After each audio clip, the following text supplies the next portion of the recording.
सुनिए चश्मदीदों को एक बार।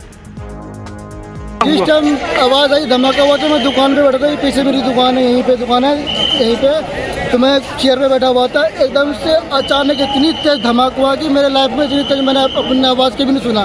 धमाके के दहल पे मैं 3 बार गिरा हूँ, उठाऊँ फिर गिरा हूँ, तो ऐसे धरती फटने वाला है, इतनी तेज धमाका हुई है। ठीक है, तो मैं दुकान छोड़ करके एकदम से भागा। मेरे साथ भी बहुत सारी पब्लिक भागी, एक पे एक पब्लिक गिर रही थी। उस टाइम ऐसा लग रहा था कि हम कुछ पल में, और दूसरा धमाका हुआ था हम मरने वाले हैं। ऐसा लग रहा कि हम बचने का चांस, ऐसा लग रहा कि मौत को मुंह से देख रहे हैं, इस तरह से नज़ारा था। हम ये देखे, लपट देखा, हाँ, अपने छत से देखा, तभी मैं नीचे उतर के आया कि जरा देखूं कहाँ है क्या, और तो पता नहीं किसी तरह की कोई आवाज़ आपने सुनी? हाँ, बहुत जोर आवाज़ आई, बिल्डिंग खिड़की हिल गई, खिड़की हिल गई। आपका घर कितना दूर है? ये रहा गुरुद्वारे के पास। तगड़ा धमाके की आवाज़ आई थी, बस गोटी पड़ी है सब। वहाँ पर इतना ज़ोरदार धमाका हुआ है, वहाँ पर इतनी ज़ोरदार तेज़ आवाज़ आई कि एकदम से शॉक्ड हो गए। फिर मेरे पास में फ़ोन्स भी आए काफ़ी सारे। हमने कहा क्या हुआ, हमने कहा धमाका हुआ है। उसके बाद हमने दूर से आके देखा, हमने दूर से ही, हम क्योंकि करीब में जा नहीं सकते थे। फिर यहाँ पे साइड में हमने देखा इंसान का हाथ पड़ा हुआ, पूरा फटा हुआ। फिर आगे उस साइड देखा तो फेफड़ा पड़ा हुआ इंसान का। तो इतना ये आदमी सोच भी नहीं सकता कि एकदम से हुआ तो क्या हुआ इंसान। ये पूरी बात जो आप चश्मदीदों की सुन रहे हैं, हर एक आदमी यही कह रहा है कि ऐसा धमाका जैसा जिंदगी में सुना नहीं, देखा नहीं, कभी सोचा नहीं। गौरव के पास चलते हैं। गौरव, आप मौके पर मौजूद हैं, और क्या जानकारी अभी तक आप जुटा पाए हैं? मैं आपको लाल किले की तस्वीर दिखा रहा हूं। सबसे पहले मेरे सहयोगी दिलीप अवस्थी आपको इस वक्त जो है वो गाड़ियों की तस्वीर दिखाएंगे, जिन गाड़ियों के परखच्चे उड़ गए। दिलीप अवस्थी उस गाड़ी की तस्वीर दिखाएंगे, और वो गाड़ी आपको इस वक्त फ्रेम में नजर आ रही होगी। और आप ये जो गाड़ी देख रहे हैं, संभवतः इसी गाड़ी में क्या धमाका हुआ, ये जांच की जा रही है। गाड़ी अभी आप इस वक्त जो है वो फ्रेम पर टाइम्स नाउ भारत के देख रहे हैं, और इसी गाड़ी की जांच, फॉरेंसिक जांच, स्पॉट की जांच जो है वो इस वक्त तस्वीरों में की जा रही है। एनआईए की टीम, एफएसएल की टीम संयुक्त रूप से यहां से जो सबूत है उनको इकट्ठा कर रही है। डॉक्टर्स की टीम पहुंची है, फॉरेंसिक एक्सपर्ट्स की टीम यहां पर पहुंची है। जितने भी स्पेशल सीपी डीसीपी यहां पर पहुंच सकते थे, सभी लगातार यहां पर पहुंच रहे हैं। लेकिन एक बार तस्वीर मैं समझा दूं और समझ लूं, यहां देख लीजिए कि चूंकि आज सोमवार था, लाल किला आज लोगों के घूमने फिरने के लिए बंद रहता है, तो गनीमत थी कि जो भीड़ थी वो आधी नहीं थी और बाजार जो है वो सिर्फ खुला हुआ था। तो ऐसे में जो लाजपत राय मार्केट, यहाँ पर इलेक्ट्रॉनिक्स की मार्केट है, भागीरथ मार्केट है, वो यहाँ पर खुली हुई थी। और सामने ठीक मेट्रो स्टेशन के गेट आपको नजर आ रहे होंगे। इन्हीं मेट्रो स्टेशन के धमाकों से इनकी जो खिड़कियां हैं वो टूटी हैं, गाड़ियों के फरकच्चे उड़े हैं। तकरीबन 8 से 9 गाड़ियां प्रभावित। गौरव, मुझे एक बात बताइए, गौरव मुझे एक बात बताइए, जहां पर यह ब्लास्ट हुआ है, अमूमन उस ब्लास्ट की जगह से थोड़ी दूर आगे क्या पुलिस की बैरिकेडिंग भी रहती है?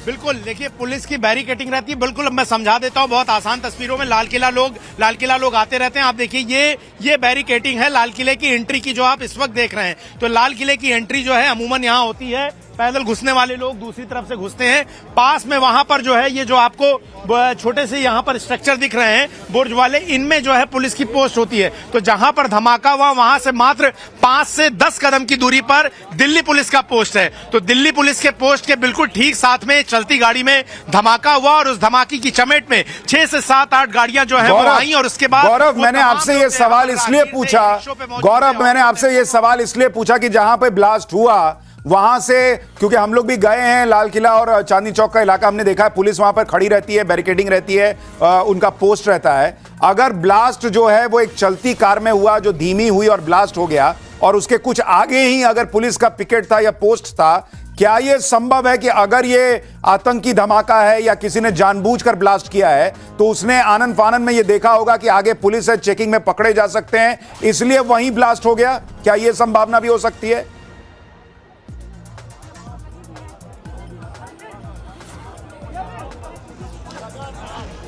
बिल्कुल इस संभावना से इनकार नहीं किया जा सकता है कि वो व्यक्ति जो है उसने पुलिस की मौजूदगी को देखकर उस धमाके को डेटोनेट कर दिया हो, उस बम को जो है वो ट्रिगर किया हो, फाड़ दिया हो। लेकिन आप तस्वीर देखिए, यहाँ पर जो तस्वीर हालात बने वो ये बताती है कि ये धमाका जल्दबाजी में किया गया। और सुशांत, इस बात से भी इनकार नहीं कर सकते हैं कि हो सकता हो कि लाल किले में घुसने की कोशिश की हो, उसकी मंशा हो, लेकिन यहाँ पर पुलिस की मौजूदगी देखकर जो है वो यहाँ पर ठहर गया और धमाका पहले कर दिया गया हो, लेकिन जिसकी चपेट में आम लोग आए। लेकिन ये जो जगह है, दूसरी तरफ भागीरथ प्लेस, इलेक्ट्रॉनिक प्लेस की मार्केट है, एक तरफ गौरी शंकर का मंदिर। दिलीप अवस्थी जी, एक बार दिखाइए, ये जो मंदिर का शिखर आपको दिख रहा है और जो ध्वज लहराता हुआ दिखाई दे रहा है, ये गौरी शंकर मंदिर, प्राचीन गौरी शंकर मंदिर। और चूंकि सोमवार का दिन था, तो सोमवार के दिन यहाँ पर बड़े पैमाने पर शिव भक्त जो हैं वो जल चढ़ाने के लिए सपरिवार आते हैं इस गौरी शंकर मंदिर में। भले ही लाल किला सोमवार को बंद रहा हो, लेकिन इसी सोमवार को गौरी शंकर मंदिर की भीड़ के चलते लाल किले को बंद रखा जाता है और इसमें हजारों की संख्या में सुबह 4 बजे से जो है वो श्रद्धालु जो है जल चढ़ाने के लिए गौरी शंकर मंदिर सपरिवार आने लगते हैं। तो ये एक मंशा जरूर थी कि ज्यादा से ज्यादा भीड़ को, आम लोगों को देखिए गौरव, जो अभी शुरुआती तौर पर दिख रहा है, अगर ये टेररिस्ट अटैक ही है जिसकी पूरी आशंका लग रही है, तो ये संभावना दिख रही है कि चूंकि आगे पुलिस थी और इसलिए हो सकता है कुछ देर पहले ही आनन फानन में जो है वो ब्लास्ट कर दिया गया है। लेकिन आपको यह भी समझना होगा कि सुरक्षा एजेंसियों ने सुबह जिस तरीके से 350 किलो विस्फोटक बरामद किया था, 2600 किलो विस्फोटक जो है वो घाटी में बरामद हुआ था, और गुजरात में एक केमिकल अटैक होने वाला था, उसके आरोपी को पकड़ा गया था। जिस तरीके से वो सारी कड़ियां अगर जुड़ती हैं, तो क्या यह संभव है कि जो बड़ा प्लान था एक साथ 10-20 धमाके करने का, कोई केमिकल अटैक करने का, वो चूंकि सारा फेल हो गया, इसलिए आनन फानन में कोई टेररिस्ट अटैक किया गया हो? ये सारे सवाल अभी जिंदा हैं। मैं आपको तस्वीरें दिखाता हूं, सुबह से जो लगातार सुरक्षा एजेंसियां काम कर रही थी, कैसे रिकवरी हुई है। आप जरा एक बार दिखाइए, ये घायलों को जो ले जाया जा रहा है उसकी तस्वीर आप देख रहे हैं। लेकिन मैं आपको 2 तस्वीर दिखाता हूं कि जिस तरीके से लगातार सुरक्षा एजेंसियां काम कर रही थी, बड़ी बड़ी रिकवरी हो रही थी। फरीदाबाद से जो रिकवरी हुई थी उसमें 350 किलो विस्फोटक के साथ 20 टाइमर मिले थे, जो कि बड़ा सवाल खड़ा करते हैं कि क्या 20 धमाकों का भी प्लान था। तो ये बहुत बहुत बड़ी बात है। ये देखिए, आपको तस्वीरें दिखा रहा हूं, डॉक्टर मुजम्मिल जो पकड़ा गया था, मुजम्मिल शकील। किले के पास सुभाष मार्ग ट्रैफिक सिग्नल पर I-20 हुंडई गाड़ी में एक ब्लास्ट हुआ है। ब्लास्ट के कारण आसपास की कुछ गाड़ियां और कुछ मार्ग पर जा रहे लोग भी इंजर्ड होने के समाचार हैं। प्राथमिक सूचना जो मिली है उसमें कुछ लोग हताहत भी हुए हैं। ब्लास्ट की सूचना आते ही 10 मिनट में Delhi crime branch, Delhi special branch की टीमें स्पॉट पर पहुंची है। NSG और NIA की टीम FSL के साथ अभी गहन जांच करने का शुरू किया है। आसपास के स्थान के सभी CCTV कैमरा और बाकी सब चीज़ों की जांच के आदेश दे दिए गए हैं। मेरी CP दिल्ली से भी बात हुई है, स्पेशल ब्रांच के इंचार्ज से भी बात हुई है। CP दिल्ली और स्पेशल ब्रांच के इंचार्ज स्पॉट पर मौजूद हैं। हम सभी संभावनाओं को तराश रहे हैं और सभी संभावनाओं को ध्यान में रखकर इसकी गहन जांच की जाएगी। सभी ऑप्शन की तुरंत जांच होकर नतीजा जो आएगा, जांच हम जनता के सामने रखेंगे। मैं कुछ ही देर में स्पॉट पर भी जा रहा हूं और अस्पताल में भी मैं तुरंत जाऊंगा। तो गृह मंत्री अमित शाह का बयान, पहला बयान देश के गृह मंत्री का आ गया है और उन्होंने खुद जानकारी दी है। देश के गृह मंत्री अमित शाह का पहला बयान, उन्होंने कहा है कि I-20 कार में धमाका हुआ है, ये क्लियर है, और वहां पर कई लोग हताहत भी हुए हैं। वो खुद मौके पर जा रहे हैं, उन्होंने कहा है। और साथ ही उन्होंने बड़ी बात कह दी है कि हर एंगल से जांच होगी। यानी अभी कोई रूल आउट नहीं कर रहा कि ये टेररिस्ट अटैक भी हो सकता है। सीएनजी ब्लास्ट की तो कोई संभावना लग नहीं रही, लेकिन सारे सीसीटीवी कैमरे जो हैं वो खंगाले जा रहे हैं। रविकांत, आपके पास कोई जानकारी? देखिए सुशांत जी, इस वक्त मैं केंद्रीय गृह मंत्री के आवास पर मौजूद हूं और अब से कुछ ही देर पहले केंद्रीय गृह मंत्री का काफिला जो है वो यहां से निकला है। उससे पहले 2 गाड़ियां आई थी, कुछ ब्रीफिंग हुई है और उसके बाद खुद केंद्रीय गृह मंत्री ने इस बात को कंफर्म किया है कि हर एंगल को यहां पर खंगाला जाएगा, किसी भी एंगल को रूल्ड आउट नहीं किया जाएगा। वो घटनास्थल पर भी जा सकते हैं, वो जो हताहत हैं लोग उनको देखने के लिए हॉस्पिटल भी जा सकते हैं। तो अब से कुछ ही देर पहले हमने यहां से जो केंद्रीय गृह मंत्री हैं उनके काफिले को उनके आवास से निकलते हुए देखा और यहां से गाड़ियों का जो मूवमेंट है वो हो चुका है। सिक्योरिटी रीजन से हमें कुछ देर पहले रोक दिया गया, लेकिन मैंने अभी कुछ देर पहले देखा कि जो केंद्रीय गृह मंत्री है उनका काफिला निकल चुका है और बाइट भी आपने सुनी और वो हॉस्पिटल भी जा सकते हैं। लेकिन सबसे बड़ी बात उन्होंने अपने स्टेटमेंट में यही की कि किसी भी एंगल को रूल्ड आउट नहीं किया जाएगा। यानी जो पूरे दिन से घटनाक्रम चल रहा था, चाहे वो फरीदाबाद की बात कर लें, जम्मू कश्मीर में जो अरेस्टिंग हुई है, यानी किसी एंगल को गवर्नमेंट रूल्ड आउट बिल्कुल। और देखिए जिस तरीके की घटना हुई है रविकांत, ये बहुत अहम है कि गृह मंत्री ने खुद सामने आकर तुरंत देश की जनता को बताया है कि ये चीजें हुई हैं, वो मौके पे जा रहे हैं और जो भी जानकारी मिलेगी तुरंत देश की जनता को उसके बारे में बताया जाएगा। लेकिन जो बड़ी बात वो कह रहे हैं कि कोई भी आशंका जो है उसको रूल आउट नहीं किया जा रहा, और जो बड़ी आशंका जिसके बारे में हम बात कर रहे थे वो आशंका ये कि जो फरीदाबाद में गिरफ्तारी हुई, फरीदाबाद में रिकवरी हुई, जो घाटी में रिकवरी हुई, जो गुजरात में व्यक्ति पकड़ा गया, डॉक्टर मुजम्मिल से लेकर दूसरे लोग, क्या वो सारे तार जुड़े हुए हैं? एक बहुत कोऑर्डिनेटेड टेररिस्ट अटैक का क्या प्लान था जिसमें केमिकल वेपन भी इस्तेमाल होना था, जो गुजरात में रेसिन पकड़ा गया है, जो बनाने की चीजें पकड़ी गई हैं। क्या 20 धमाके और होने थे? अगर वो नहीं पकड़ा गया होता तो और क्या हो सकता था? ये बड़ा सवाल है। एक बार चलते हैं सोहेल के पास, हमारे सहयोगी कश्मीर से जुड़ रहे हैं।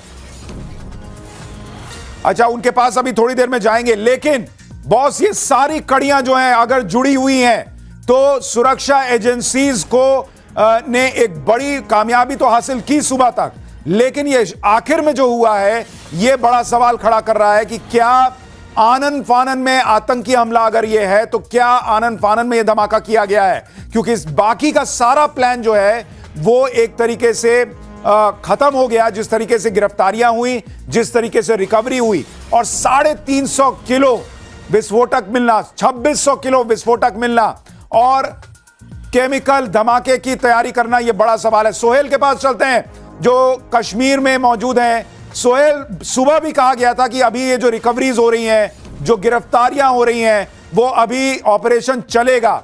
अब जो शाम में हुआ है, आपको क्या लग रहा है ये कड़ियां जुड़ सकती हैं क्या? वहां क्या चल रहा है? देखिए, सबसे पहले जिस तरीके से लाल किले के सामने ये ब्लास्ट हुए हैं उसके बाद पूरी जम्मू कश्मीर में हाई अलर्ट जारी किया गया है और ये जो सेंसिटिव लोकेशंस है, खासतौर पे अगर बात करेंगे माता वैष्णो देवी के मंदिर के ठीक सामने जो है सुरक्षा बढ़ा दी गई है।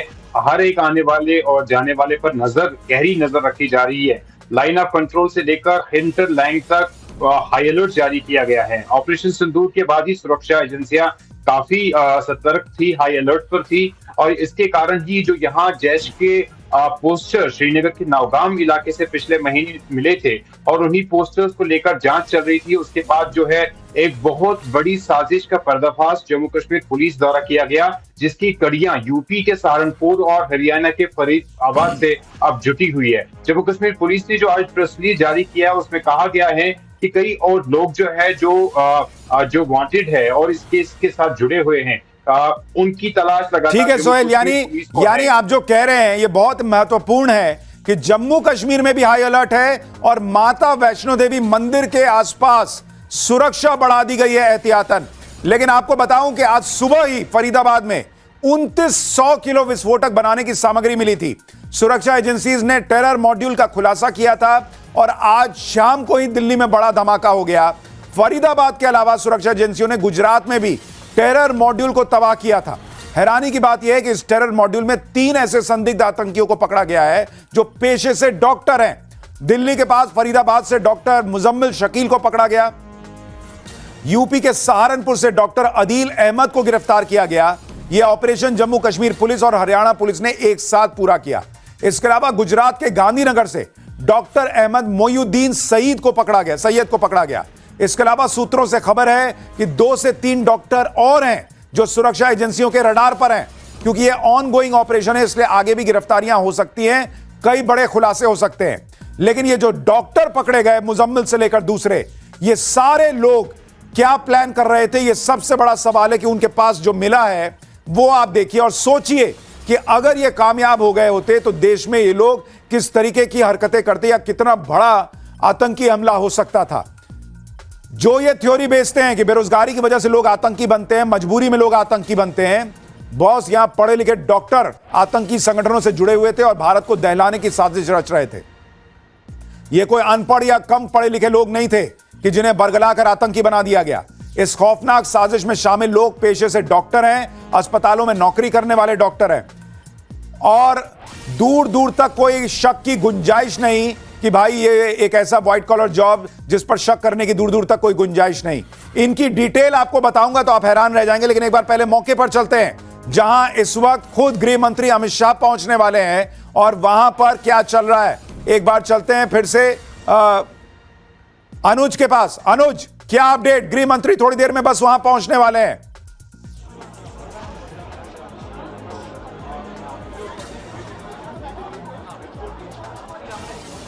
जी बिल्कुल, थोड़ी देर में ही यहाँ पे गृह मंत्री पहुँचने वाले हैं, लेकिन उससे पहले जो सबसे बड़ी बात है, क्योंकि सवाल यही उठ रहा था कि लगातार हम ये भी देख रहे थे कि ऑपरेशन सिंदूर के बाद से ही लगातार जो पाकिस्तानी बेस्ड आतंकी संगठन है वो भारत के खिलाफ साजिश रचने की कवायद कर रहे थे, और इसी के तहत हमारी सुरक्षा एजेंसियां जो हैं वो हमेशा चौकस रही हैं और लगातार हमने देखा कि धरपकड़ चलती रही। इसी के तहत जिस तरीके से कल गुजरात एटीएस ने आईसिस के एक मॉड्यूल का पर्दाफाश किया, आज जिस तरीके से फरीदाबाद से एक डॉक्टर के घर से सबसे पहले 360 किलोग्राम विस्फोटक बरामद होता है, उसके बाद करीब 2600 के आसपास 2563 के आसपास विस्फोटक बरामद होता है। इसके साथ साथ टाइमर बरामद होता है और निश्चित तौर पर हथियार बरामद किए जाते हैं, बैटरीज बरामद की जाती है। उससे साफ पता चलता है कि किस तरीके से साजिश रचने की कवायद लगातार की जा रही थी। हालांकि इसका मुंहतोड़ जवाब हमारी सुरक्षा एजेंसियां दे रही थी, और इसी के तहत इस तरीके की गिरफ्तारियां जैसे ही सुरक्षा एजेंसियों को पता चलता था, उसके बाद उसी तरीके से एक्शन जो है वो लिया जा रहा है। अनुज, मैं आपके पास लौटूंगा, लेकिन आप तस्वीरें देखिए किस तरीके से पूरी बड़ी संख्या में जो सीएफएसएल की टीम है वो पहुंची हुई है। वहां पर गृह मंत्री अमित शाह पहुंचने वाले हैं। ये तस्वीर आप देखिए, ये लाइव तस्वीरें हैं। पूरे इलाके को कॉर्डन ऑफ कर दिया गया है और वहां पर लोग मौजूद हैं जो एक एक चीज की जांच कर रहे हैं, क्योंकि वहां पर जो भी सामग्री विस्फोट के लिए इस्तेमाल हुई है उससे बहुत अहम जानकारियां मिल सकती हैं। और मैं चाहूंगा एक बार हम मैप पर दिखाएं कि किस जगह पर यह धमाका हुआ है। अगर उसको हम एक बार फिर से यहां पर मैप पर दिखा सकें तो दर्शकों को पता चलेगा कि आखिर जिस इलाके की हम बात कर रहे हैं, क्या वहां पर गाड़ी जिसमें I-10 में I-20 में यह धमाका हुआ, वो पहुंचने के पहले ये देखिए, ये मेट्रो का गेट नंबर 1 है जहां पर यह धमाका हुआ है, और यह लाल किला है। और अमूमन अगर आप लाल किले के पास जाएंगे तो यहां पर पुलिस की बैरिकेडिंग रहती है, क्योंकि यहां से लाल किले के लिए एंट्री है, तो पुलिस जो है वो जांच भी करती है। अचानक से एक गाड़ी आई और वहां पर यहीं पर रेड लाइट के पास, मतलब इतनी सी दूरी में अगर ब्लास्ट हुआ है, तो क्या यह संभावना है कि जानबूझकर ये देखते हुए कि अगर गाड़ी यहां तक आई तो पुलिस पकड़ सकती है, रिकवरी हो सकती है, आनन फानन में यहीं पर ब्लास्ट कर दिया गया?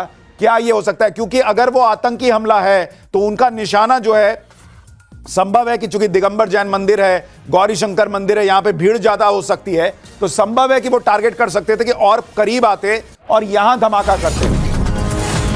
दिल्ली धमाके में बहुत बड़ा खुलासा। इस वक्त जिस गाड़ी में ब्लास्ट हुआ वो नदीम खान की थी। सूत्रों के हवाले से बड़ी खबर, नदीम खान नाम के व्यक्ति की गाड़ी थी, यह बताया जा रहा है। दिल्ली में धमाके को लेकर बहुत बड़ी खबर। नदीम खान नाम का शख्स जिसकी गाड़ी में ब्लास्ट हुआ है, यानी अब धीरे धीरे हरियाणा नंबर की गाड़ी थी। आप देखिए, हरियाणा में ही फरीदाबाद में डॉक्टर मुजम्मिल के किराए के घर से विस्फोटक मिला था, और अब हरियाणा नंबर की गाड़ी जो है उसमें ब्लास्ट होने की खबर मिल रही है। और जिसकी गाड़ी थी, सूत्र कह रहे हैं कि उस व्यक्ति का नाम नदीम था। गाड़ी का नंबर HR26 से जुड़ा हुआ था, जो RTO कोड है गुरुग्राम उत्तर का। ये देखिए अमित शाह गृह मंत्री मौके पर पहुंच गए। एक और तस्वीर आपको लाइव तस्वीरें दिखा रहा हूं। गृह मंत्री अमित शाह मौके पर मौजूद, वो वहां पर एक एक चीज का जायजा लेने पहुंचे हैं और सरकार लगातार, खुद गृह मंत्री ने कहा वो एलएनजेपी अस्पताल पहले पहुंचे हैं। ये देखिए तस्वीरें, वो अस्पताल में पहले घायलों का हाल चाल पूछने के लिए पहुंचे हैं और उसके बाद उन्होंने पहले ही क्लियर कहा है कि वो जाएंगे और वहां पर मौके पर जो घटना हुई है वहां पर भी वो जाएंगे। यानी गृह मंत्री इस वक्त खुद पूरी तरह से एक्टिव हैं और वो पूरे जो घटनाक्रम है उस पर नजर रखे हुए हैं। प्रधानमंत्री नजर रखे हुए हैं। उन्होंने खुद गृह मंत्री को फोन करके पूरी जानकारी ली है कि दिल्ली पुलिस कमिश्नर ने क्या बताया है, स्पेशल सेल ने क्या बताया है, एनआईए की टीम मौके पर रवाना कर दी गई है, वो वहां पहुंची हुई है। और हरियाणा से विस्फोटक मिला था सुबह, आपको याद होगा, जो मैं पहले भी आपको बता रहा था। और हरियाणा नंबर की गाड़ी मिलना, डॉक्टर मुजम्मिल के घर से विस्फोटक मिलना, गाड़ी नदीम की होना, क्या ये सब इत्तेफाक है या ये कड़ियां जुड़ती चली जाएंगी, ये बहुत बड़ा प्रश्न। जांच बहुत तेजी से आगे बढ़ती हुई और गृह मंत्री अमित शाह ने अभी थोड़ी देर पहले ही कहा है कि जो भी जानकारी मिलेगी वो देश से साझा करेंगे। ये आपको बड़ी खबर इस वक्त इस पूरे घटनाक्रम में बता रहा हूं। गाड़ी जिसमें ब्लास्ट हुआ HR-26 उसका शुरुआती नंबर और ये गुरुग्राम उत्तर का RTO कोड है, यानी हरियाणा की गाड़ी और नदीम खान के नाम पर यह गाड़ी रजिस्टर्ड थी। ये बहुत बड़ी जानकारी इस वक्त मिल रही है और यह भी कहा जा रहा है कि इस गाड़ी में लोग मौजूद थे।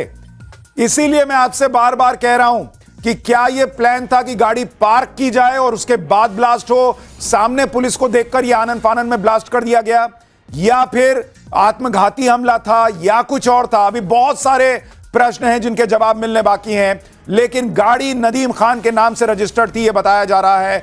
और सुबह सुबह बड़ी रिकवरी हुई थी 350 किलो विस्फोटक की डॉक्टर मुजम्मिल के घर से। तो यह अपने आप में बहुत बड़ी जानकारी, और ये जो अगर तार जुड़ रहे हैं और ये पूरा घटनाक्रम जिसके पूरे संकेत हैं कि ये एक टेररिस्ट अटैक हो सकता है, हालांकि अभी ऑफिशियल कंफर्मेशन का इंतजार करना होगा।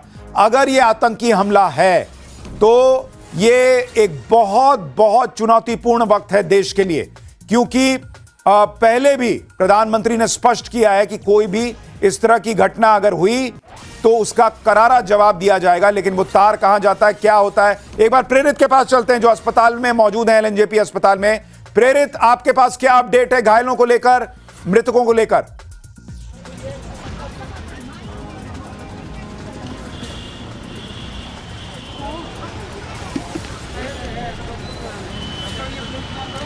आप फिलहाल देखिए कि यहाँ पर गृह मंत्री अमित शाह खुद यहाँ पहुंचे हैं और जो घायल हैं उनसे मिलने के लिए, साथ ही साथ यहाँ पे दिल्ली पुलिस के कमिश्नर मौजूद है। आपको मैं तस्वीरें दिखा रहा हूँ, लेकिन घायलों की जानकारी को लेकर अभी तक आधिकारिक तौर पर कोई पुष्टि नहीं की गई। लेकिन फिलहाल कहा जा रहा है कि 13 लोगों के हताहत की खबर है, जबकि 16 लोगों के घायल होने की जानकारी मिली। ठीक है, मैं एक बार आपके पास लौटूंगा, एक बार मोहित ओम के पास चलता हूं। मोहित ओम के पास कोई व्यक्ति जो जानकारी दे रहा है? मोहित।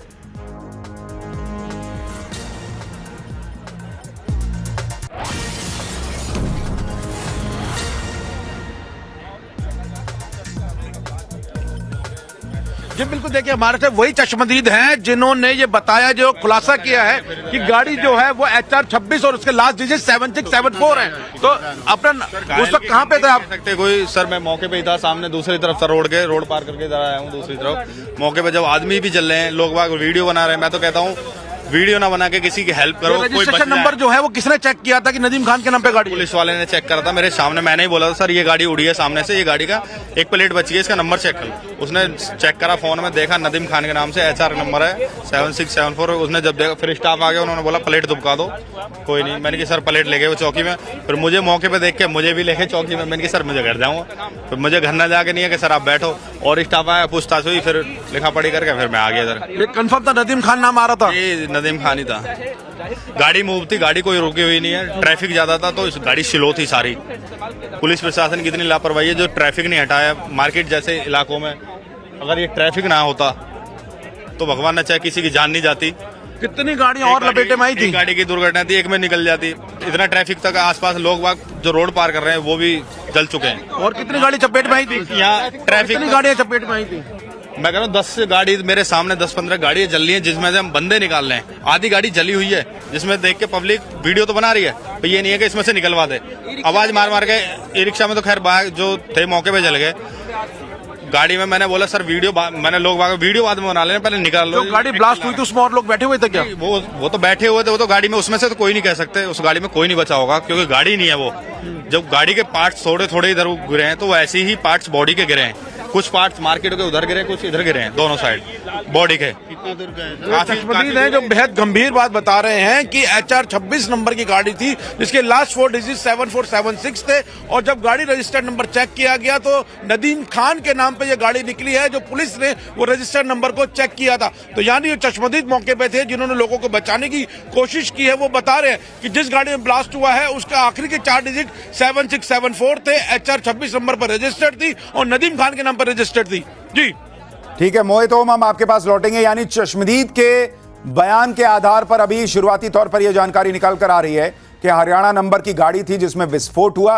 वो व्यक्ति बता रहा है कि ट्रैफिक थी, गाड़ी धीरे चल रही थी, उसमें लोग बैठे हुए थे और उसमें ब्लास्ट हो गया है, और वो हरियाणा नंबर की गाड़ी थी। ये चश्मदीद का दावा है कि उसका आखिरी का नंबर 7476 था, और जब गाड़ी का नंबर चेक किया गया तो वो किसी नदीम खान के नाम पर शुरुआती तौर पर दिख रही थी। ये चश्मदीद ने दावा किया है। अभी जांच में क्या निकल कर आता है ये देखना होगा। एक बार राकेश पांडे के पास चलते हैं, हमारे सहयोगी राकेश पांडे भी मौके पर हैं। राकेश,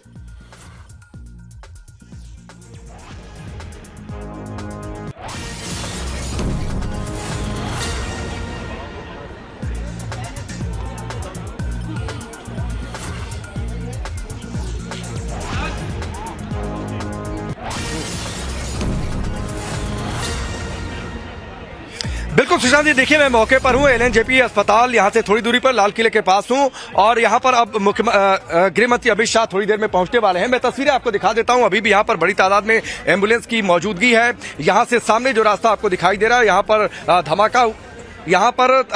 धमाका हुआ था। हालांकि अब उस जगह को क्लीन किया गया, लेकिन अभी भी कार के कुछ हिस्से वहां पर पड़े हुए हैं, और मौके पर गृह मंत्री अमित शाह आएंगे तो जाहिर सी बात है स्थिति का आकलन लेंगे। सभी लोगों के जहन में सवाल है कि आखिरकार 200 मीटर तक धमाके की आवाज अगर सुनी गई तो ये किस तरीके का धमाका था। एक चश्मदीद से हमारी भी बातचीत हुई जो धमाके की जगह से 20 मीटर दूरी पर थे, और वो उनकी गाड़ी इलेक्ट्रिक कार थी। वो धमाका उनकी गाड़ी तक भी पहुंचा और उनकी गाड़ी का बोनट यानी जो आगे का हिस्सा होता है बम्पर, वो क्षतिग्रस्त हो गया था। उनकी गाड़ी भी पीछे यहीं पर खड़ी है। उन्होंने कहा कि मैंने अपने जीवन में इस तरीके का कोई धमाका मैंने सुना नहीं। हड़बड़ाहट में मैं किसी से फोन पर बातचीत कर रहा था, चूंकि ट्रैफिक बहुत स्लो था, तो फोन मेरे हाथ से बाहर गिर गया। मैं उतरकर तुरंत गाड़ी को उठाया और तब से मेरी गाड़ी यहीं पर खड़ी है। पुलिस वालों ने उनसे भी बातचीत की। मैंने ये पूछा कि कई लोग कह रहे हैं कि क्या ये वाकई धमाका, जिस तरीके की आशंका जताई जा रही है कि क्या ये कोई टेरर एक्टिविटी थी। उन्होंने कहा कि देखिए ये सामान्य धमाका तो नहीं हो सकता है, चलती गाड़ी थी, धीमी गाड़ी थी, सामान्य धमाका नहीं था। बहुत कई गाड़ियों हम आपके पास लौटेंगे। यानी हर कोई ये कह रहा है ये सामान्य धमाका नहीं था। पुलिस की जांच में क्या निकल कर आता है आपको बताऊंगा। गृह मंत्री अमित शाह को आप देख रहे हैं, वो लगातार मीटिंग्स भी कर रहे हैं। इस वक्त एक और बड़ी खबर, ब्लास्ट पर पॉलिटिक्स शुरू हो गई है। आम आदमी पार्टी के नेता संजय सिंह ने कहा है कि ऐसी घटिया हरकत पाकिस्तानी कर सकता है। मोदी ने सीज फायर करके पाकिस्तान के दरिंदों का मनोबल बढ़ाया। देश मोदी के हाथों में सुरक्षित नहीं है। अभी यहां पर जांच चल रही है और अभी वहां पर घायलों को अस्पताल पहुंचाया जा रहा है। कुछ अभी जानकारी क्लियर नहीं है क्या हुआ है नहीं हुआ है। और आम आदमी पार्टी, आप सोचिए, संजय सिंह कह रहे हैं कि मोदी के हाथों में देश सुरक्षित नहीं है। इन्होंने अपना वर्डिक्ट भी दे दिया। इनका कहना है कि पाकिस्तान का हाथ था, सीज फायर किया और दरिंदों का मनोबल बढ़ गया। और सुनिए टीएमसी सांसद का बयान। कल्याण बनर्जी ने अमित शाह का इस्तीफा मांग लिया है। पप्पू यादव का भी सरकार पर हमला, अमित शाह से इस्तीफे की मांग की गई है। यानी अभी इस पूरे घटनाक्रम को लेकर जांच चल ही रही है और इस पूरे मामले में पॉलिटिक्स भी शुरू हो गई है। आज अभी थोड़ी देर पहले गृह मंत्री अमित शाह ने कहा है कि इस पूरे मामले को हर एंगल से जांचा जा रहा है, परखा जा रहा है। प्रधानमंत्री इस पूरे मामले में जो है वो जानकारी हासिल कर रहे हैं। आज सुबह ही आप ये याद ध्यान रखिए, कहना बड़ा आसान है कि जो सुरक्षा बलों की लापरवाही है उसको लेकर सवाल जरूर पूछे जाएंगे, लेकिन यह भी ध्यान रखिए कि फरीदाबाद में जो कई 100 किलो विस्फोटक मिला, जम्मू कश्मीर में जिस तरीके से गिरफ्तारियां हुई, गुजरात में जो केमिकल अटैक करने का प्रयास हो रहा था उसको रोका गया था। यह बहुत अहम है। और प्रधानमंत्री का बयान, प्रधानमंत्री नरेंद्र मोदी का इस घटना पर बयान आ गया है, इस धमाके पर बयान आ गया है। प्रधानमंत्री ने क्या कहा है आपको बता देता हूं। प्रधानमंत्री नरेंद्र मोदी ने इस पूरे घटना में संवेदना जताई है। उन्होंने लिखा है ट्वीट करते हुए कि condolences to those who have lost their loved ones in the blast in Delhi early this evening. May the injured recover at the earliest. Those affected are being assisted by authorities. Reviewed the situation with Home Minister Amit Shah ji.